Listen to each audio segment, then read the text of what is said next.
Welcome back to Diving Into Watches. This week we're going to do we are doing a review of a watch, but we're going to come at it from a little bit different angle, and we're going to touch on a subject that for many people is polarizing, like politics in America today. No. Everybody knows on my channel how I feel about clomage watches. I'm not talking about homage watches. They're two completely different animals. When I mean a clomage watch, I mean a watch that is identical to the original watch, and the only difference is in the change in the name to make it from being a fake. And you all know the watches that I'm talking about. I'm not going to go into all the different brands. But I'm going to talk about today in reviewing a particular watch that is a clomage of a Longies Master Class Perpetual calendar watch that I have been looking at for a very long time because I love perpetual calendars. They're extremely expensive. The complications are just awesome. But they are pricey. And the Longies Master Class one that I look at is, if you were to pick it up new from Longines, about $3,800. I think I've seen it around the $2,500 range on Joma Shop. But that is a lot of money to drop on a watch. And if you've ever dropped money on a watch, and the amount of money is all relevant to what's affordable to you, to what you're comfortable paying, what you're not comfortable paying. So we're not going to get it to what's expensive, what's not expensive, because that's all personal to you. But if you've ever bought a watch that you really liked and it was some money and you spent some money on it, nothing will upset you, probably piss you off more than anything, is you damn get the watch, and for whatever reason you hate it. You don't like it, you just don't wear it, and it was just, you're mad at yourself because you spent this money, whether it's $100, $200, $1,000, $5,000, $10,000, $100,000. I don't know what your price range is. But you get the watch and you're extremely unhappy with it. So in that sense, could a clomage watch fill an area that can help you make a buying decision on a watch? Because even if you go into a watch store and you get to try the watch on, trying it on at that moment is not the same as wearing it and having it for a while to see if it's really going to fit. It's like test driving a car. You can test drive a car and, wow, I love this car, but you don't get to go drive it for long term to see how long term do you like it. Can you drive it for a month and just say, hey, do I really like everything about this car? Because it seems like sometimes you buy a car and you do the test drive, you fall in love with it, but there's things afterwards you're like, well, had I known this and had I known that, maybe I wouldn't have bought this one. Same thing with a watch. You can go into a watch store. I don't care if it's Seiko, Rolex, Tudor, whatever, Casio, Citizen. We're not talking about the price of the watch. You try it on, you go, oh, this is great, oh, I love it, and you buy it, and then you wear it for a week or two, and you realize, I don't really like this watch. There's things I don't like about this watch. So that's why I'm referencing a clomage. And the watch that I am talking about today, I can't even pronounce the name. It's Quangin. Someone will correct me in the comments. It is a absolute identical clomage of the Longies Master Class. You can probably see it over my left shoulder here. This is the one I'm talking about. This is the Longines itself, not the clomage we're going to take a look at. The clomage we're going to take a look at, I picked up off Aliexpress for a whopping $50. So you got $50 copy of the Longines $3,800 one. So when people say, oh, the clomage is just as good as the original one, really can a $50 watch be as good as the $3,800 one when it comes to craftsmanship, materials, et cetera, et cetera, et cetera? And we will do a full review on the Quangin one. The reason I went this route is I've learned my lesson on buying watches that are expensive, and then you wear them, you don't like them, then you have to sell them at a discount, or you take a loss, or it sits in your watch box and you never wear it. So I thought, you know what, let me pick this one up. Let me see if I like to wear it. Let me see if it's everything I think it is. And then if I'm happy with it, I'll toss this one in the trash, give it away. I'll probably give it to my teenage son. So that way, if he breaks or trashes it, I could care less. It's $50. But then if I decide to buy the Longines one, I will know that, yes, I'm very, very happy with this. And I'll probably be even more happy because I'm going from this cheap Chinese clomage crappy one to the actual real deal. Pleasantly surprised with this one. There are many things that on the quality are just terrible, but I expected that for $50, and I will kind of demonstrate on those. So think about that. Have you ever bought a clomage watch just to make sure you liked it before you pulled the trigger on the real thing, i.e. a Doxa or a Rolex or a Tudor. I don't think I've even seen a clomage of a Tudor. I've definitely seen clomages rip off a lot of things from Tudors. But have you bought a watch that is basically a spitting image of the real thing to see if you liked it? Not getting into it's better, whatever, strictly to see if you'd like it, and then you went and bought the real thing. I'd be curious to know what you thought, what your comments are, or if you're the type of person that's like, I ain't buying a clomage, I buy the real thing, that's it, not happening. Because I've even seen clomages of Seiko entry-level watches, of the SKX, etc., and I don't even understand why the hell you would buy a clomage of a Seiko when you could just buy the real thing. It's absolutely crazy to me. I've seen some C Sterns that do that, and it's just nuts. But that's just I'm not going to get into that topic because that's just an never ending one. So, but let's go over to the bench. Let's take a look at this $50 Aliexpress copy of the Longies Master Class and see what it looks like, and then I'll tell you what my final thoughts were at the end. If I decide if I'm going to pull the trigger on the Longines, or because I got the clomage and I don't like it, if I do like it or don't like it, what I'm going to do. So without further ado, let's go over to the bench and let's take a look at the Quangin copy clomage of the Longies Master Class Perpetual calendar. Okay, here we are over on the bench taking a closer look at the Quangin clomage of the Longies Master Class Perpetual calendar. We're going to get a little more up close and personal look at this one, a little more in detail on exactly what you get for $50 for a clomage from Aliexpress. But before we do that, let me go ahead and knock out the dimensions, as everybody likes to know those. This is a 40 millimeter case dimension. It is a lug width of 20 millimeters. It is a case thickness of 13 millimeters. It is a Hardlex case. It is also Hardlex exhibition in the back. It is 30 meters of water resistance. There is a little bit of AR coating on here, but not a whole lot, as you can see the light reflecting in it.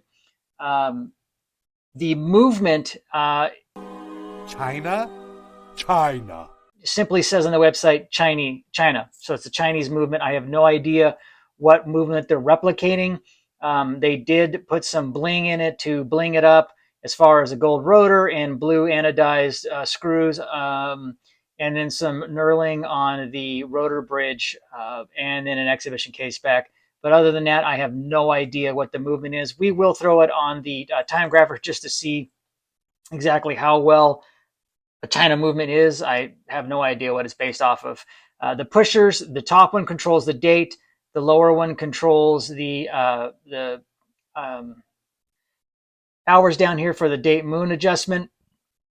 This one here will control the 24-hour adjustment, and then this one up here controls the year adjustment. It is a polished case. You can see it's well worn. I've gotten my use out of this one, so as I said, I'll probably just give it to my son. It is not a screw down crown. It just automatically just pulls out and pulls right out. There is no screwing it in. It is a textured dial like the Longines, and you can see the texturing on it, which is very, very nice. You have a minute track around the inner bezel, and then on the inner track on the dial is where you have the date, so you can see it's at the 30th, and then you can see the year, the date, the year, the month, the date, the hour, and then the moon and the evening sun and moon phase, and then you have the minutes track along here up on in here, and then you have just your standard Roman numerals. The hands are a blue anodized sword style hands or dagger style hands, and a seconds hand that goes around. It wears comfortably. It's great to wear. I have no complaints about it. As I stated, I put it on this leather strap. I took it off of the crappy crocodile fake leather one that I got, and I threw this inexpensive one off of Amazon. The back is a domed case. It just says Quangin, water resistance, 3 bars. S Mong, I don't know what the hell that means. And then you've got a serial number, and then a 7D0283. Maybe that's the type of movement. It's stainless steel.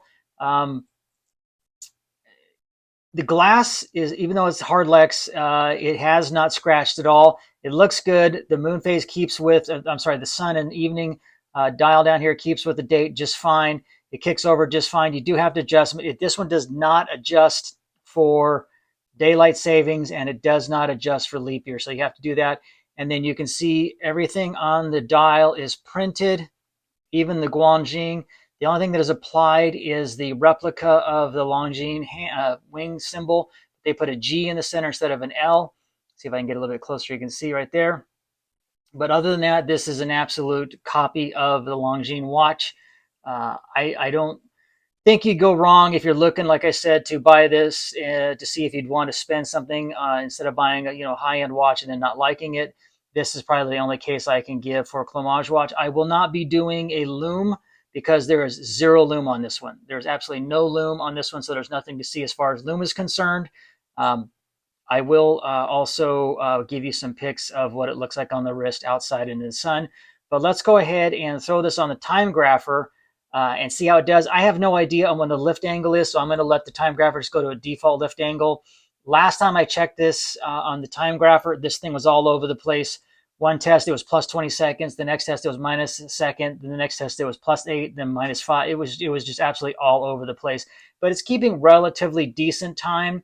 Comparing it to my watch I've got on right now, it's about 4 minutes faster than where I had set it. So I don't know if that's in a day. It's not in a day. It's probably in a month. So let's go ahead and throw in the Timegrapher and see what it looks like. Okay, here we go on the Timegrapher coming up on our first test, turning at 21,600 beats per second. First test says minus 59 seconds. You can see that it's just all over the place. Second test is 11 seconds. 1.4 minus beat error. Amplitude is 341, 328 plus 6 seconds. And fourth test is 0 seconds. So you got minus 59, minus 11, plus 6, 0. Now the first test again, we're going to be minus 19. Second test is going to be plus 14. Third test, plus 14. And the fourth and final test is minus 36.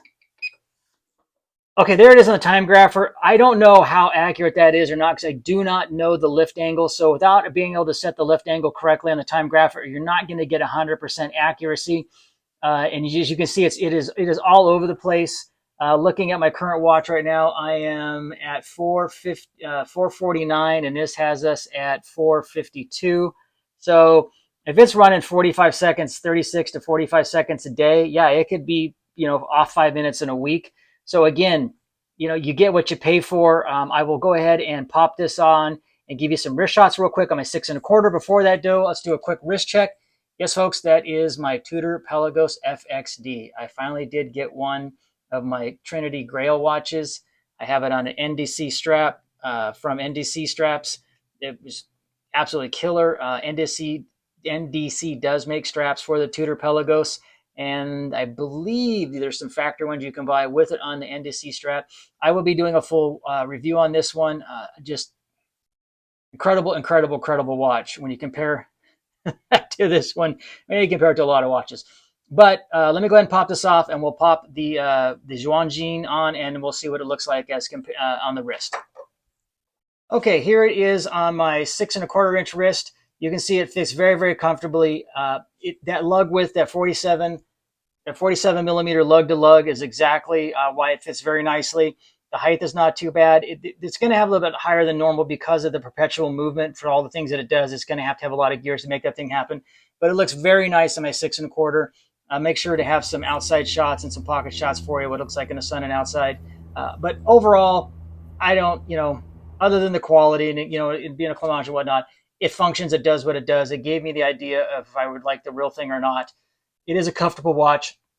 I don't think people who want to buy these types of watches would be unhappy with this watch. I don't think they would be just unhappy, other than, you just got to know it's not going to keep really accurate, super accurate time. All right, folks, there you go. There's a little in-depth review of the clomage of the Longies Master Class Perpetual Calendar by Quangin. I'm not sure if I'm pronouncing that correctly or not. If you speak Chinese, let me know if I said that correctly or not. If you have this watch or something along this line, what do you think? Do you think there's a place for clomage watches? I'm not talking about a homage watch. A homage watch is something completely different. That's something that pays tribute to an original design, uses some of the DNA from that one, but the watch manufacturer, the watch designer, puts their own touches to it and makes it unique and separate, but you can tell it draws inspiration from a particular watch. Clomage is like this one. It's just a flat out copy. The only difference is in the name. I don't think there's any debating that one. The good examples, you know, are the Sea Stern and One Nose, like those, like the Doxas. So, you know, is there a place for these types of watches as far as instead of buying the real thing first, buying this one to make sure you like it, and then going and dropping the money on it, so you don't go spend $2,000, $3,000, $4,000, $5,000 on a watch and then end up not liking it, versus spending $50 or a couple $100 on a clomage and deciding, yes, I like this watch. This is something I want to go ahead and buy the original of. So, you know, buying this watch has allowed me to decide if I really like this one or not, and I think I do like the Masterclass. I think I will eventually add the Perpetual calendar to my lineup. Just right now, as I don't wear a lot of dress watches, you know, I have my Bolovas and stuff that I do like to wear, but I don't wear a lot of dress watches. I wear more dive watches. So with that, I think this was a good test to see if I'd like this watch or not, and it definitely did. So let me know what you think down in the comments. Do you think clomage in these certain situations is a good alternative to buying the real thing to make sure you really like it? And then after you're done, you buy the real thing and you do whatever you do with them. If you like this type of watches, tell me why you like this type of watches. I mean, besides the price, I get it on the price. But what is it else about the clomage besides the price that you like about it? And if you're going to argue build quality, I don't know. You know, I know a lot of people say they're built better than the real thing, but unless you've owned the real thing or handled the real thing, it's hard to say that if a fake, you know, clomage of a Dox is better than the real Doxa, or a clomage of a Rolex Submariner is better than a real Rolex Submariner. So I know this is a hot topic for people, but my whole point was not to push buttons or say one's better than the other. Mine was just to say why, in this particular case, a clomage worked out good for me, to test drive the watch to make sure I really liked it before I went and plunked down the money on it. So thank you again, folks, for watching. We are getting so close to 1,000 subscribers, and it's all because of you guys. Without you, this channel would not grow. Without you guys liking it, giving the thumbs up, and subscribing it, YouTube would not push the algorithm out. So because of you, that's why this channel is growing. I thank you from the bottom of this old combat vet's heart. As I said, when we hit 1,000 subscribers, I will be digging one watch out of my watch collection to give away. No, it is not going to be the Tudor Pelagos. And I know one of you is going to ask, and no, it's not going to be that one, but it'll be a cool watch for sure. So please hit that subscribe button. Give us a big thumbs up. Push this out to your friends and family. Push it out to people you know. Recommend us. We appreciate it. If there's watches you want us to do a review on, hit me up. Let me know. I'll try to get my hands on it. I'll try to get a hold of one. Try to borrow one. Beg, borrow, steal to get it, to make it happen for you. I love making these videos for you. As always, be honorable. Do the right thing. Be kind to others, because you don't know the battles that they're fighting. Have a great weekend. Have a safe weekend. And as always, I'm diving into watches, and I'm out.